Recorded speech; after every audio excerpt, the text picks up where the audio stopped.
La sélection littéraire hebdomadaire d'Olivia de Lamberterie. On vous propose deux ouvrages, un roman tout à fait surprenant et puis un super manuel. Pour faire quoi? Pour devenir un écrivain, figurez-vous. C'est le mode dans le pas, on verra ça tout à l'heure. Le premier est signé d'Anaïs Jeanneret. Elle n'en est pas à son coup d'essai.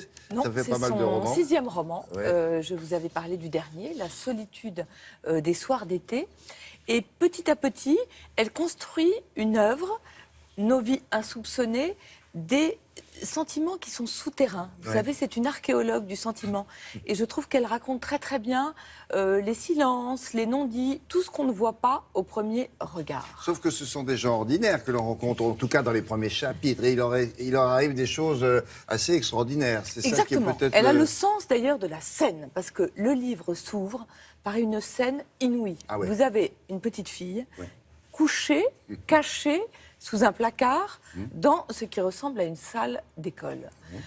Elle parle à la première personne et petit à petit, elle nous raconte son histoire, qui est celle d'enfants abandonnés. Un jour, elle se rappelle juste de quelques mots. Sa mère ou quelqu'un lui a dit « Tu es grande, maintenant, va-t'en ».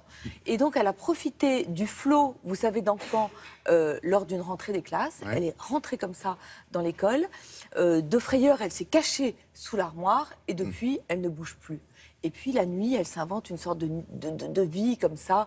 Elle va manger dans le placard de la cantine. Personne ne s'aperçoit de sa présence. Et il y a certains qui préfèrent ne pas la voir. Enfin, c'est une entrée en matière assez originale. Très vraiment. saisissante. Vous ne savez pas, vous êtes, en plus, comme c'est écrit à la première personne, vous êtes la petite fille sous le placard.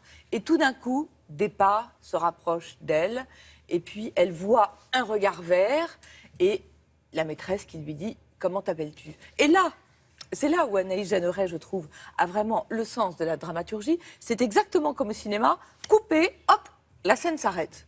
Et vous vous dites, ah, mais qu'est-ce qui se passe? Et là, tout d'un coup, vous êtes avec une autre femme, Emma. Alors Emma, c'est à peu près le contraire de la petite fille de la première partie. Elle a tout en apparence. Elle a un mari qui a une bonne situation, elle a une belle vie, elle a un bel appartement, elle a des beaux enfants. Sauf que cette vie, finalement, elle ne l'a pas choisie. Elle s'est retrouvée enceinte très jeune.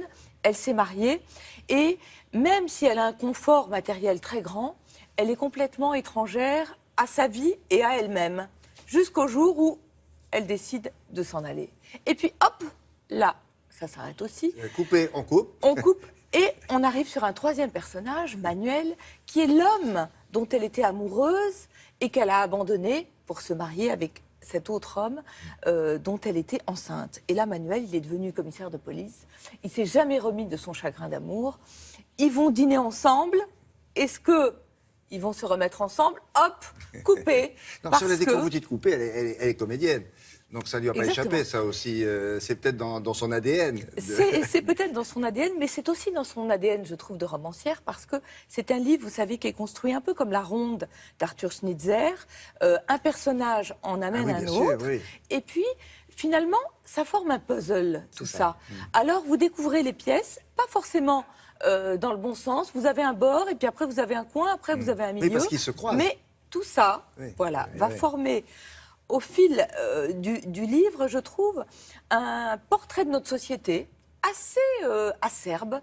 Une société où finalement tout le monde est pressé, personne ne profite de rien. Et si elle a un message à faire passer à Anaïs Jeanneret, ça serait plutôt le profitons d'ici et de maintenant.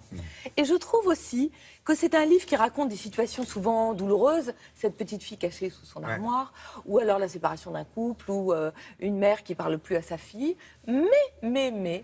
ces chagrins insoupçonnés, elle les raconte très bien, mais Anaïs Jeanneret raconte aussi très bien les ressources insoupçonnées qu'on a.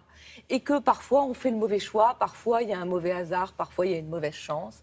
Mais on a en nous les ressources qui permettent, qui que l'on soit, absolument. Parce que ce ne sont pas forcément des héros. Pas du tout. Ça Tout peut le être des monde, gens, c'est nous, c'est vous, c'est moi. Et d'ailleurs, ça s'appelle Nos vies insoupçonnées et pas leur vie ou les vies insoupçonnées.